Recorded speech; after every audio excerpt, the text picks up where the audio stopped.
Dans cette vidéo, nous allons tout d'abord vous présenter le voyage que nous avons réalisé à Berck-Plage pour observer les veaux marins, les oiseaux en migration, la laisse de mer, la pollution plastique et où nous avons pu découvrir des sports comme le char à voile.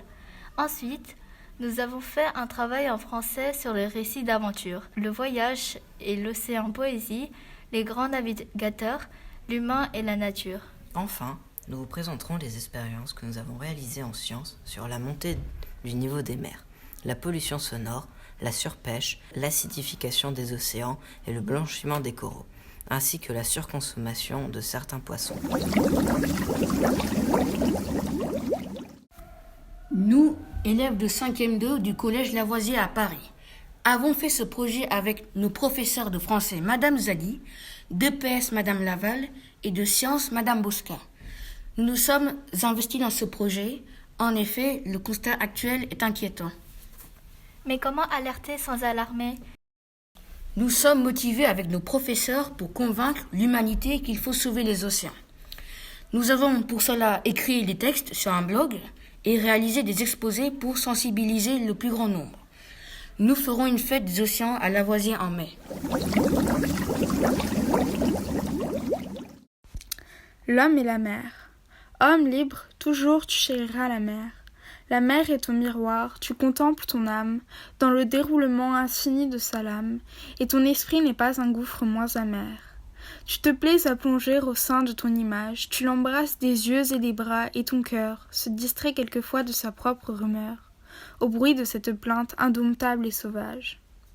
Vous êtes tous les deux ténébreux et discrets. Homme, nul n'a sondé le fond de tes abîmes.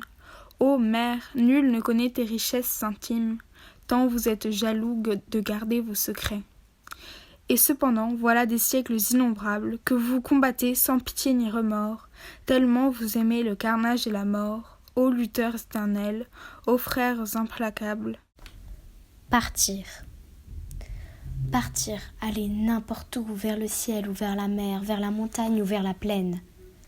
Partir, aller n'importe où, vers le travail, vers la beauté ou vers l'amour.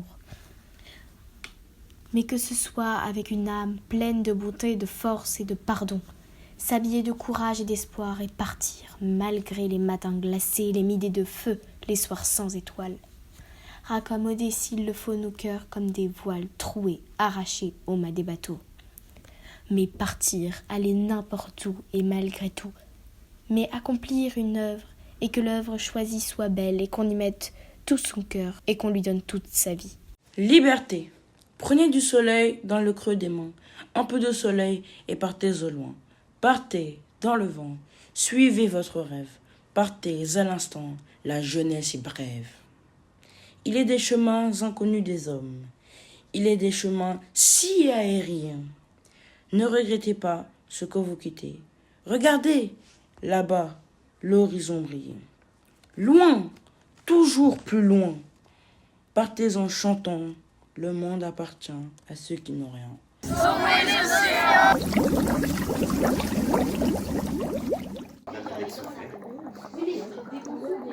Nous avons rencontré Madame Corinne Bussy-Copin à l'Institut océanographique de Paris. Quelle est la conséquence de la canicule marine ? Alors, la canicule marine, c'est des vagues de chaleur qui arrivent sur les écosystèmes marins. Donc, par exemple, pour les récifs coralliens, mais ça leur pose des problèmes parce qu'ils vivent avec une petite algue dans leur tissu.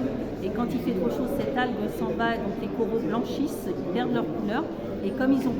Quel est l'impact du réchauffement climatique sur les ours polaires ? Alors les ours polaires vivent sur la banquise et ils ont besoin de la banquise pour pêcher, pour se nourrir. Ça leur sert de support pour aller attraper les phoques. Et moins il y a de banquise, en fait, moins les ours polaires ont de territoire de chasse. Et donc aujourd'hui, on a des ours polaires affamés qui n'arrivent plus à chasser ou qui se noient parce qu'en fait, ils vont nager trop loin pour trouver leur nourriture et ils n'y arrivent pas. Nous avons fait venir un philosophe des océans, Roberto Casati, qui nous a parlé de la navigation et la disparition du plancton.